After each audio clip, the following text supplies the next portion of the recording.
I'm super impressed with your concept of this podcast. When I saw this, I went, wow, this is genius, because to be able to listen to episodes where people are talking about gratitude, even if you're only listening to one a week, that's part of that building, like you said, that mind frame for a more positive outlook, so that life will be easier. Because I will tell you that, as somebody who tried doing life as a, angry, bitter person, it's a lot easier when you're happy and grateful than being, in a bad mood all the time.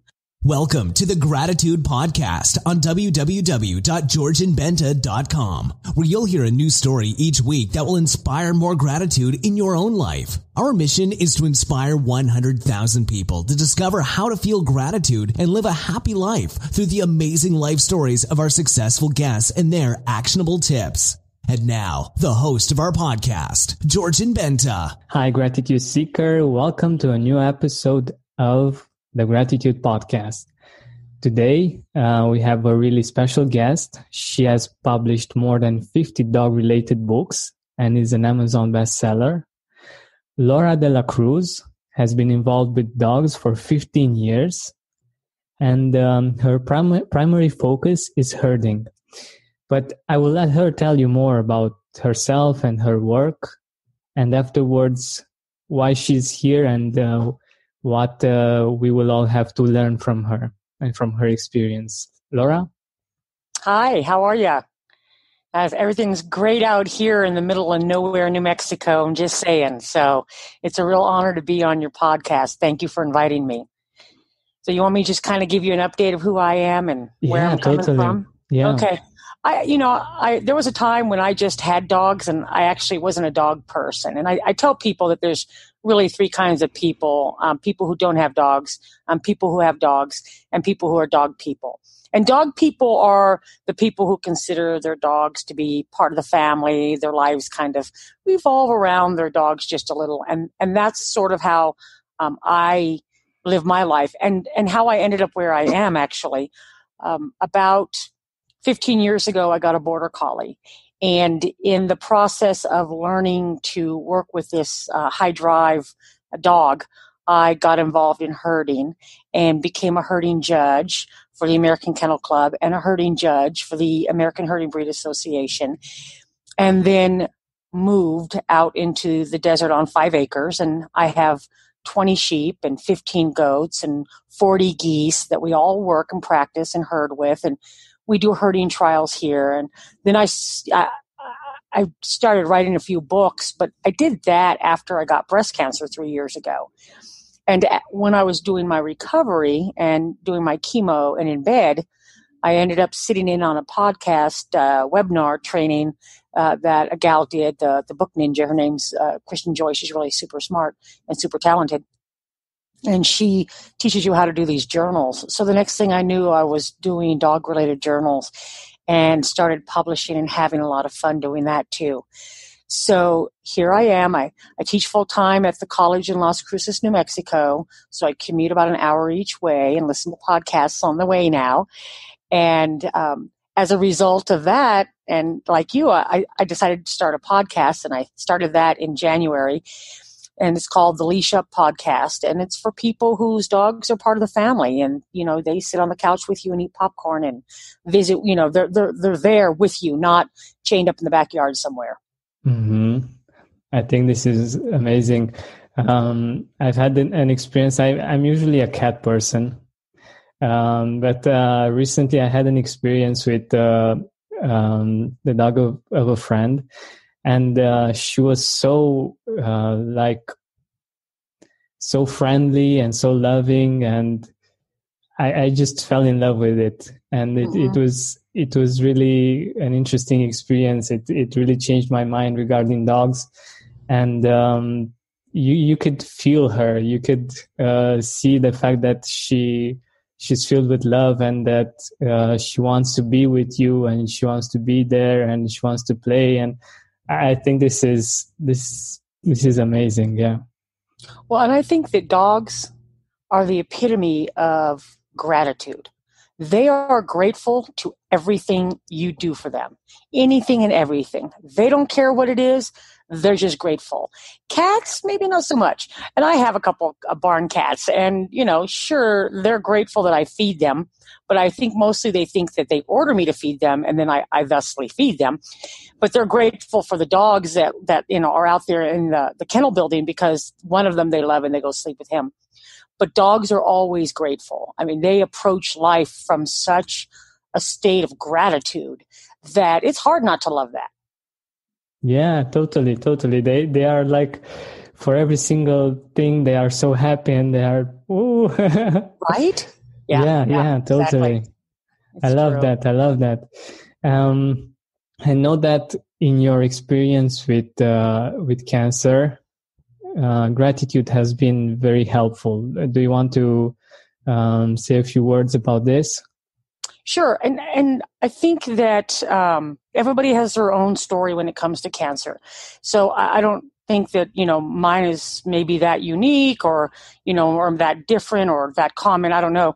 I just know it's my experience. And so I was extremely lucky in that I started menopause and I was having a lot of symptoms. So I went to the doctor and I said, I want some estrogen. And they said, great, but you need a mammogram first.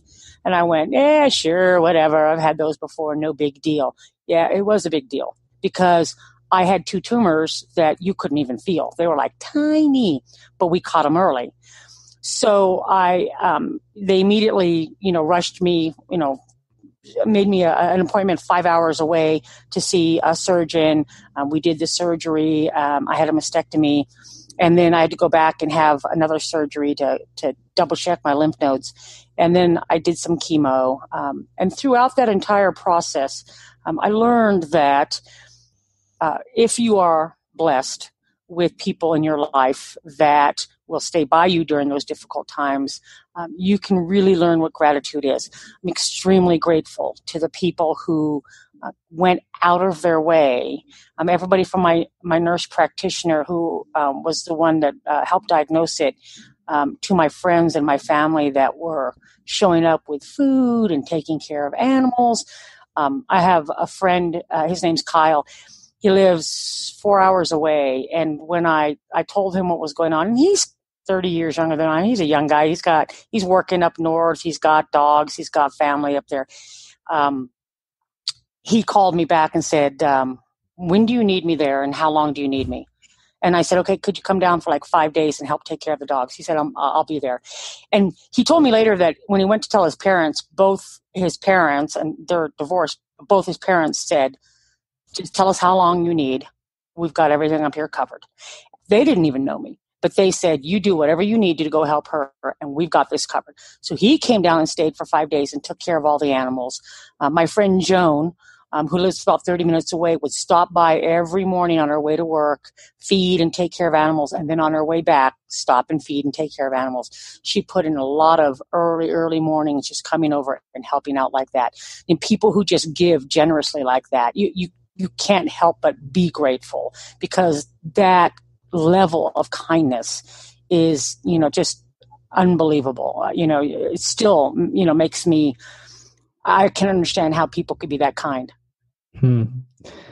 I think this is so beautiful, and it's in moments like these when we can't control everything and we can't do it all ourselves, that we need other people, and we see that they help us generously. We feel so blessed. It is a blessing.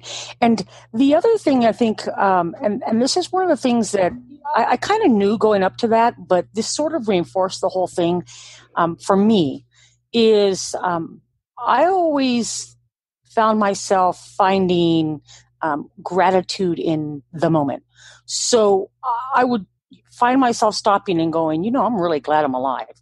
I'm really glad, I'm very grateful for the things that I have. My life is wonderful. Even when I was sick, I was grateful. And so being able to catch those moments as they fly by, for me, was extremely helpful. That, I could say, this is why I'm grateful. And that makes me feel better. So it's kind of like wake up and be grateful, think about it because it's right now in this moment. That's where the gratitude is. Totally, totally. So if you could give a definition, a personal definition of gratitude, what would that be? To me, gratitude is like a state of thankfulness, in that moment of almost clarity where you see just how blessed you are. And sometimes, like I said, it's just a moment that flies by and you're like, wow, this is great. I mean, I love my life and this is wonderful. Sometimes it's more obvious. I tell people this story because, I just think it's funny, but, I live on a little ranch, and so I do a lot of chores and things. And I said to somebody one day, and this happened a couple months ago, I really need a chainsaw. I've got some trees that fell down. I need to cut them up. And so I need to ask somebody or find somebody who might have a chainsaw I can borrow or buy a chainsaw. I need a chainsaw. And so about 4 days later, I was driving down a major road near my house, and there was a chainsaw in the middle of the road. And wow. I literally, I was driving by and my head turned and I was like, is that a chainsaw in the middle of the road? So I pulled over and I looked back and I'm like, it is a chainsaw in the middle of the road. And cars are whizzing by and I'm going, there's a chainsaw. I get out in my dress clothes and I run across this, busy road and I snatch up the little chainsaw and I put it in the back of my car and I'm going, seriously? Is it raining chainsaws? How random is that? And how can you not be grateful to God or the universe or whoever who says, I heard you needed a chainsaw. So here. That's awesome. That's amazing. I love it. So you just need to ask, and it seems that... Right? I know. My friends were like, could you ask for a few things for me too? And I don't think it works that way, but I do appreciate the way the universe and the way God kind of works to remind you that, you know what, you really are indeed a blessed person. You are, and you should be thankful for that. Be grateful because things do tend to work the way they're supposed to work. Yeah, I think this is awesome because being a grateful person and being open to receiving, because you are grateful and you're not focusing on the lack of things, you're focused on the blessings that you have and what you would like to have to solve different issues. That just makes you open, and it makes it easy for you to receive what you want, isn't it? It does. And I think once you recognize the good things, you start to see even more good things, and then more things happen because you send it out and it comes back, and it just sort of builds on itself. So that creates that positivity that brings back more positive into your life. That's wonderful. You're a living example of that. That's really great. I wanted to ask you, do you have a certain quote that you love about gratitude? And I thought about that question, and the only thing I can think of, the first thing that popped into my head was wake up and be grateful, because that's kind of the way I try to live my life now, is to wake up and be grateful. I tell everybody teasingly, every day is a birthday after chemo. And, it is. Be grateful because you're up. Yeah. I'm just wondering, this is somehow out of the topic, but how is it for you, like physically and emotionally, to go through this experience, to go through cancer, through chemo? I'm really curious for myself and for our listeners to have a perspective on their life and my life as well. It is. It's extremely overwhelming. There were days when I would literally wake up and go, get up. You'll have to get up. You have to get up and get out of bed. You have animals to take care of. You have things that have to get done. Get up. Physically, you feel so weak. I had a friend that said, especially the chemo feels like you've been hit by a truck 3 times, the worst flu you've ever had, and the worst hangover you've ever had, all combined. And Wow. And that is true. I mean, like even your skin hurts. You feel like your cells hurt. Everything hurts. So just saying, get up, go, do so, and forcing yourself to get moving and get out there. It's hard. It is super hard. If you're lucky, you have people that are supporting you though, and that makes it easier. Mm-hmm, mm-hmm. I can imagine. And it's usually when we have these kind of experiences when it's really hard. I think that it wasn't very easy for you to be grateful when you were in so much pain, right? It was hard, but you know what? I will tell you this too. A lot of times when this happens, it happens so fast that you almost don't have time to process it. I think I had my mammo in, what was it, August. And between August and September, I had an ultrasound, a biopsy, and I was seeing the surgeon up in Albuquerque, all within about 3 weeks. And then we were scheduling the surgery 2 weeks later. And then as soon as the surgery was done, I was starting chemo. You almost have no time to even process it. So you're just kind of spinning as you're going. I mean, you don't remember much because it's just so overwhelming. Then afterwards, it all hits you. That's when you have time to process it. And you're just, for a lot of people, that's when kind of the anxiety and the depression starts, because you just realize what you went through. It's like a post-traumatic thing. And then you have to force yourself to, again, look at the blessings, focus on the positive, and be grateful for the fact that you're still alive. Yeah, totally. But what did you do in that period, or what do you do generally to be grateful when it's hard to be grateful? One of the habits I started during that time, and it sounds kind of weird, but it's helped me out a lot, is when I wake up, because there were a lot of days when I woke up and I didn't want to get out of bed, and I had to make myself. But when I wake up now, I take the alphabet and I go through the alphabet, and with each letter, I come up with something that I'm grateful for. Wow. So, A, antelopes. And I actually try to do a different thing every day, so that it forces me to think. B, I'm really grateful for the bees that, they seem to be disappearing. C, for coffee.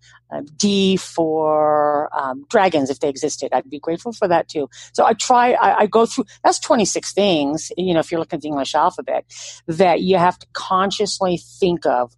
What am I grateful for? And go through them. It's not that bad with the easy letters. I'll tell you, with X, I do X-ray a lot. I'm just grateful for the X-rays. Thank you. But the other letters aren't so bad.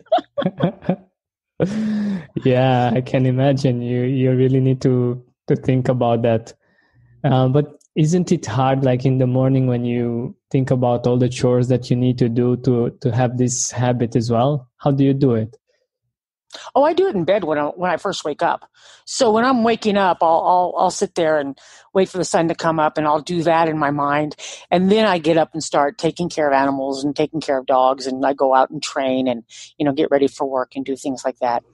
Yeah, that's beautiful. I think this is a great tip, gratitude seekers, to give yourself this time in the morning when you wake up to do this exercise and to start your day with a whole new energy.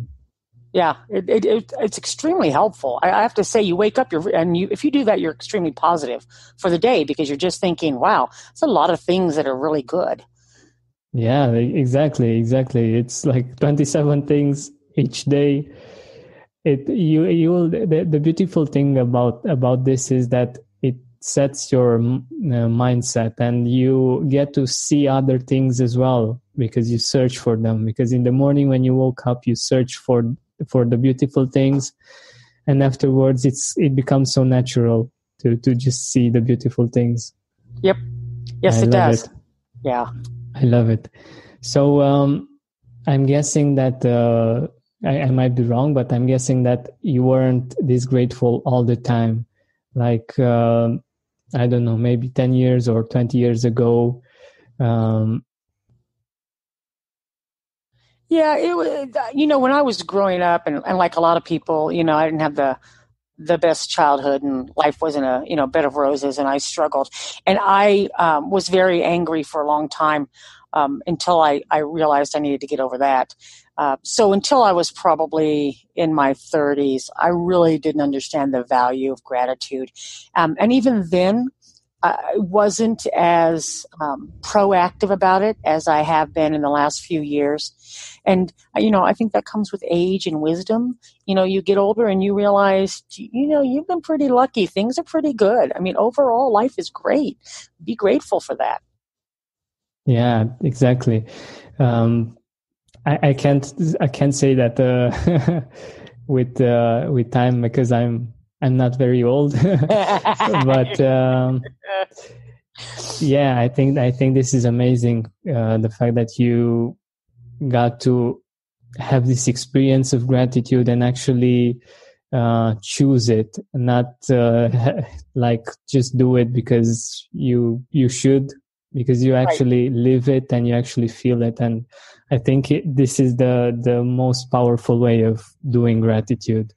Thank you. Well, and I think, like I told you before we started, I'm super impressed with your concept of this podcast. When I saw this, I went, wow, this is genius, because to be able to listen to episodes where people are talking about gratitude, even if you're only listening to one a week, that's part of that building, like you said, that mind frame for a more positive outlook, so that life will be easier. Because I will tell you that, as somebody who tried doing life as a, angry, bitter person, it's a lot easier when you're happy and grateful than being, in a bad mood all the time. So letting go of, the negative and focusing on the positive is a much better way to live your life. So I think your podcast has potential to really help a lot of people. Thank you. I really appreciate it. And I hope it will. And I think that it is already. Yeah, I think it will. I think it's awesome. I think it's a great concept. So now you need to write a book.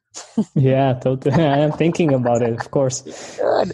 So what I wanted to ask you is, like, before you were 30 and you weren't that grateful, what would you tell your younger self about gratitude? Like, with the wisdom and knowledge that you have and the experience of life that you have now, what would you tell your younger Laura? Well, the first thing I'd say is let it go. It's not worth holding on to the negative, and be proactive in finding the positive. That's going to make life much easier. That's great. I'm thinking the same way. And for many, it might be something that might be like fake somehow, because they think that they should be happy naturally and they don't need to do anything about it. If they have they do what other people expect them to do, they should be happy. And in my experience, at least, if I don't choose it, if I don't focus on it, it doesn't happen. Right. Oh, yeah. No, I learned happiness is totally a choice. It is a total choice. It does not happen by accident. You need to, like I said, you need to be in that moment going, I'm happy with my life.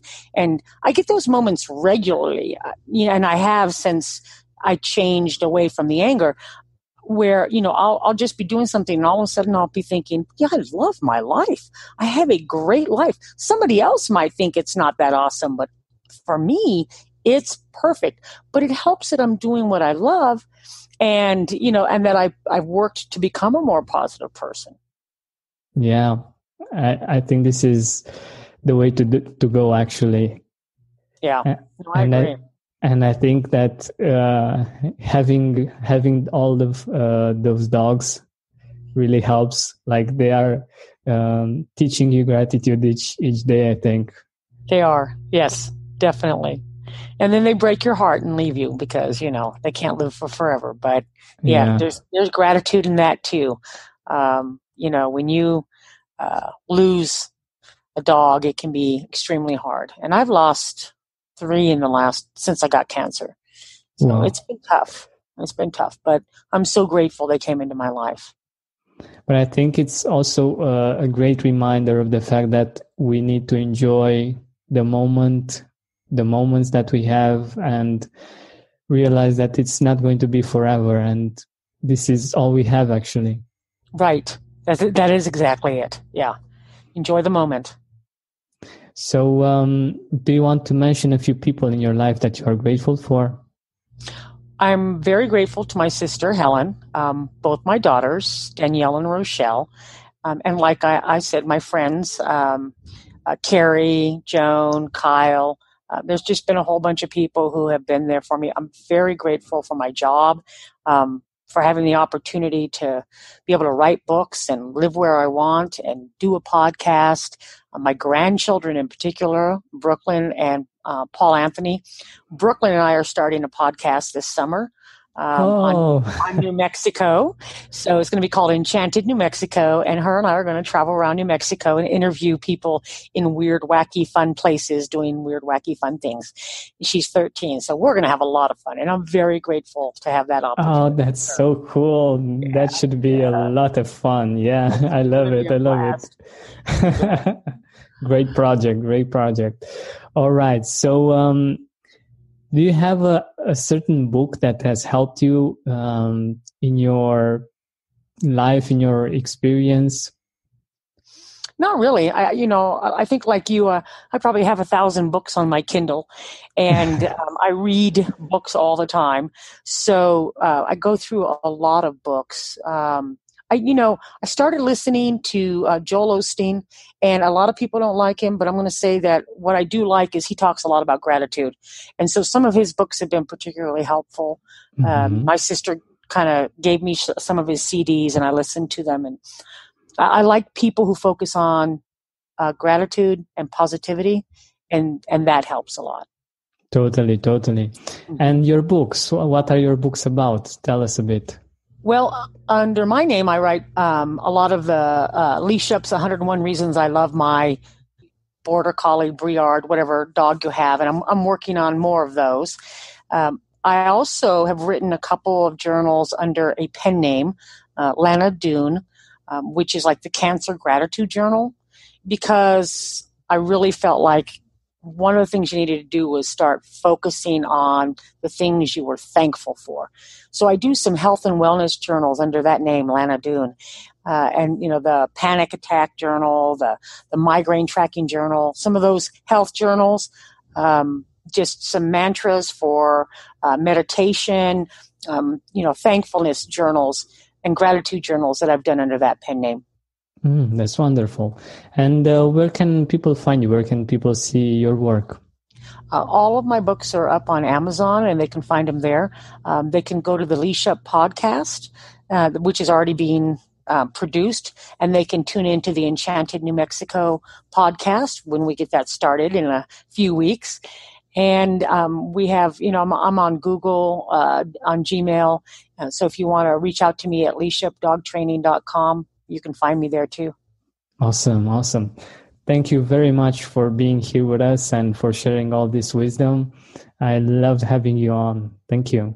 Well, thank you. And thank you for your kindness in having me as a guest, even though I did mess up the first time. No problem. Scheduled it at the wrong time. And so I was thinking, well, what a sweetheart to just be so patient with his guests and so understanding of time differences and confusion. And that, by the way, is one of the after effects of chemo, is sometimes things kind of get foggy.